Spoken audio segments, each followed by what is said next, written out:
Happy Halloween. Today we're gonna make a trick-or-treat basket cake. I think that's what they're called. Anyway, I'm adding 20 drops of orange food coloring and 20 drops of yellow food coloring to mimic the orange of my fondant. I'm using Colorite by Wilton. I highly recommend. It makes it a lot easier. I'm obviously not sponsored by them, but they're great. And I'm putting this frosting on top of 4 homemade chocolate cakes. I used Hershey's recipe. The only thing I changed is I added a cup of coffee instead of boiling hot water for a nice flavor boost. So using a 4-inch cake pan, I'm just tracing where I want to make my cuts to make my sphere. Just cutting off the sides on the top and on the bottom until you get a circle looking object.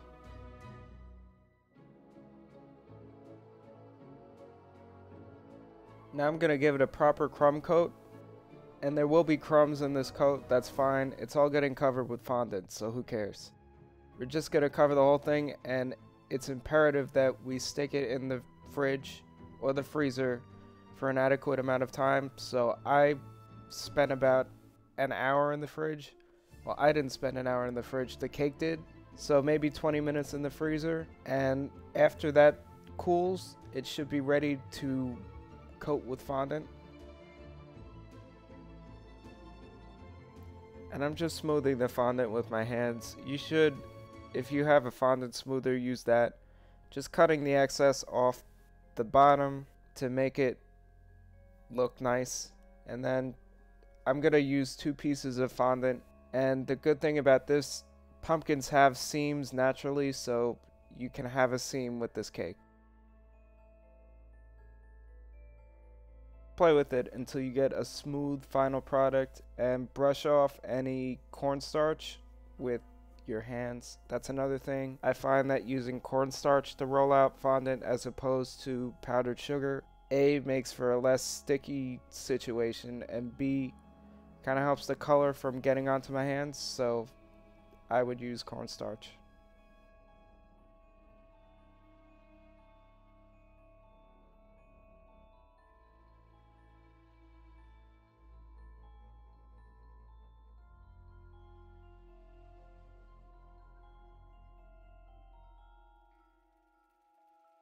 Now I cut the hole where the candy is going, and I'm going to scoop out some of the cake too, but that's optional. If you want to stuff more candy in there, do that. Now I'm just creating seams with a paring knife. To make it look more like the plastic pumpkin, I'm just rolling out a thin, little noodle of fondant.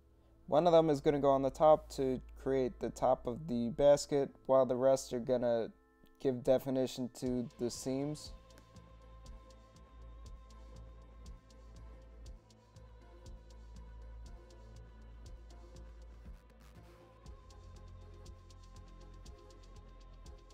And to get fondant to stick to fondant, I'd like to put on a bit of water.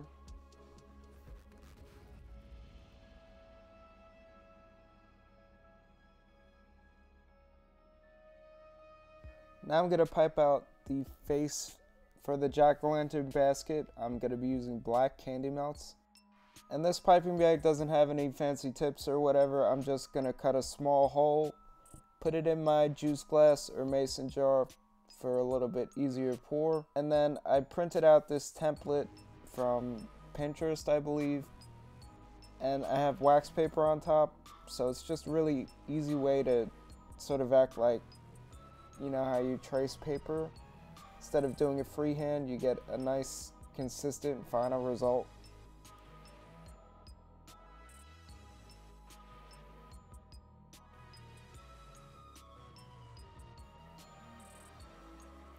And then it's going to cool completely at room temperature or in the fridge, but at room temperature for 20 minutes usually works.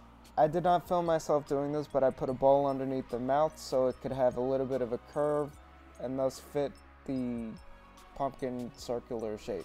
Now you know how plastic kind of has that sheen to it that, a real pumpkin may not? I'm going to recreate that with a bit of vodka and some food coloring. Just paint it on using a clean paintbrush. You don't want to be eating paint.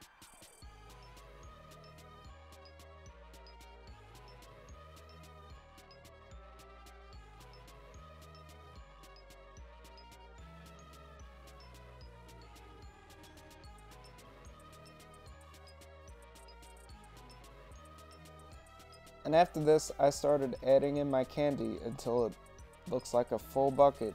And that's when, you know, cutting out the center a little bit helps you put more candy in. And I put some around the side just for decorations, and to be honest, to hide up any cracks in the fondant that may not look so great. Well, that's the final product. It looks amazing, it's really easy to make, and it's fun.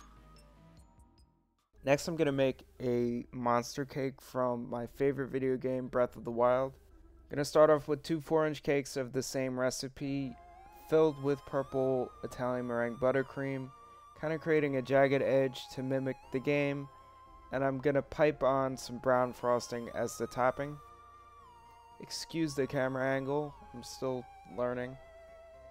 And using the same Pinterest template / wax paper scenario, I'm going to pipe out some purple devil horns to mimic the monster horns from the game. And you're all set. Thank you for watching. I hope you enjoyed the video as much as I enjoyed making these cakes. If you like baking, gardening, cooking, or exercising, this is the channel for you, so subscribe please. Happy Halloween!